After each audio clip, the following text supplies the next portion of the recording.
2018 की बात है, जब मैंने मेरी बेटी का एडमिशन नौसगे स्कूल में करवाया। वो दिन है और आज का दिन है। हर वीक मेरी बेटी जब घर जाती है तो मेरे को एक ही बात बोलती है, पापा आज क्लास में एमडी सर आए थे।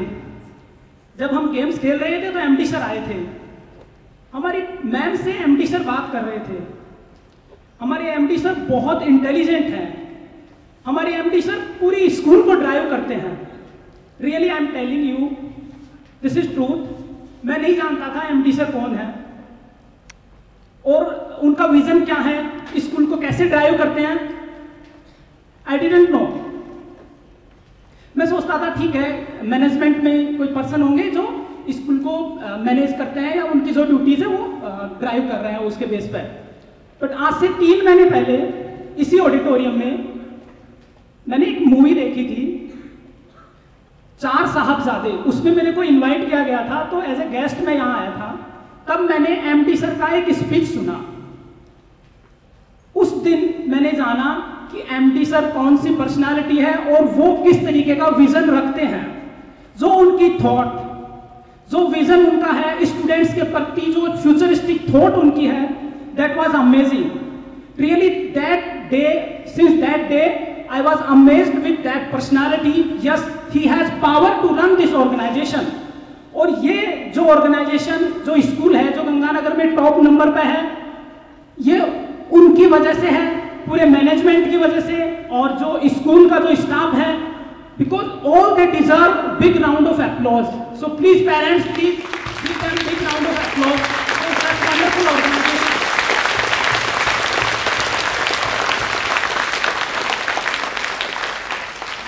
Big round of applause for all the kids, 6M. Yes, you did wonderful job.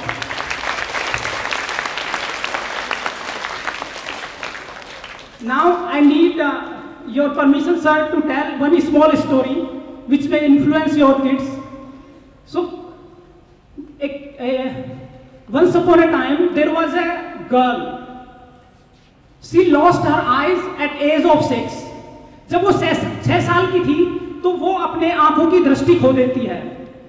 Guys, can you imagine without eyes how the world will be for you? Just close your eyes and see what you can do without eyes. Nothing. It's nothing.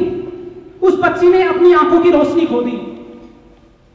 School management ने उसके parents को बुलाया और बोला, we cannot continue her studies here. You have to take her to blind school. That was very big disappointment for their parents.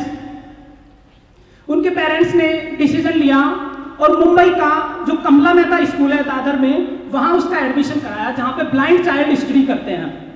10th तक की study उस लड़की ने वहां पे की।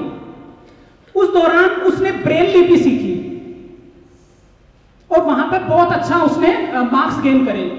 उसी के बेस पर उसका एडमिशन चंदाबाई कॉलेज में होता है और 11th और 12th उसने वहां पे किया। वो हारी नहीं।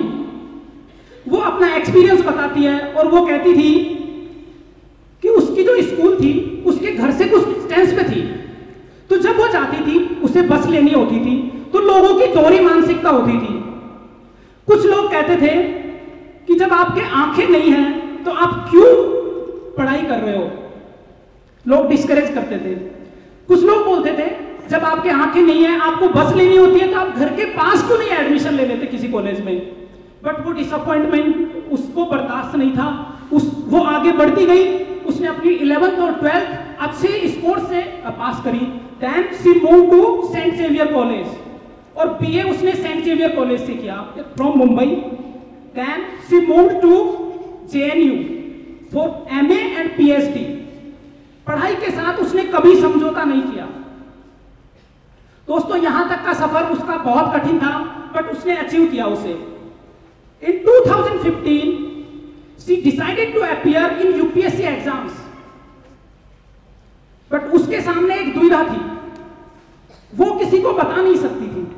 क्यों? यदि वो किसी को बताती है तो सब लोग उस पर हंसेंगे। क्योंकि if we talk about current situation, एक normal, well-educated person, if she talks about UPSC exams, people will laugh at him.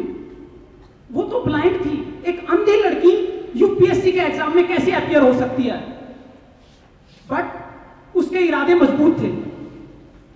उसने इंटरनेट से पढ़ाई शुरू करी, ना उसने कोई मटेरियल खरीदा, ना उसने कोई कोचिंग इंस्टीट्यूट ज्वाइन किया। यूट्यूब के माध्यम से ब्रेल लिपि उसने सीख ली थी, which converts text into voice, उसके माध्यम से उसने पढ़ाई करी। और 2016 में उसने यूपीएससी का एग्जाम अपीयर किया। और दोस्तों पता है आपको क्या हुआ? उसने वो क्रैक किया, 773 रैंक।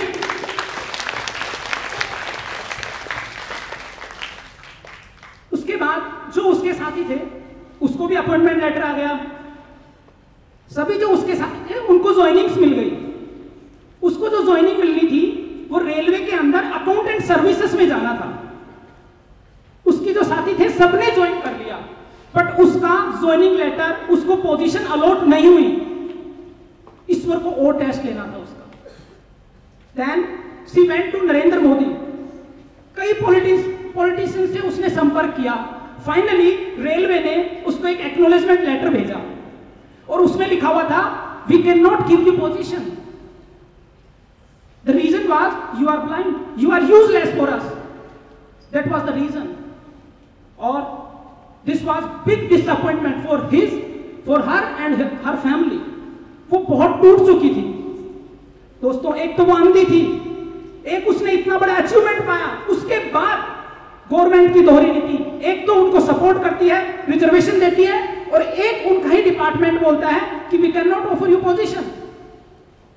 लेकिन दोस्तों यहां भी उसने हार नहीं मानी। उसने फिर डिसाइड किया कि अगेन वो यूपीएससी एग्जाम में अपीयर होगी, और 2017 में फिर से अपीयर हुई, और इस बार जो उसकी rank I 124। Big round of applause for her. उसके बाद केरला के एर्नाकुलम जिले में एज ए डेप्यूटी कलेक्टर उस प्रांजल पाटिल, हर नेम वाज प्रांजल पाटिल, उसने ज्वाइन किया। तो असिस्टेंट उनके साथ हमेशा रहती है। दोस्तों इस कहानी से क्या शिक्षा मिलती है आपको? Can anyone tell me? Yes please. Yes, that's good. I want to share few moral of this story. आप जो सोचते हैं वो आप कर सकते हैं, जो आपने सोचा वो आप कर सकते हैं। क्यों? एक अंधी लड़की कर सकती है, तो हम क्यों नहीं कर सकते? हमारे पास इतना बड़ा अच्छा स्कूल है, we can also do that.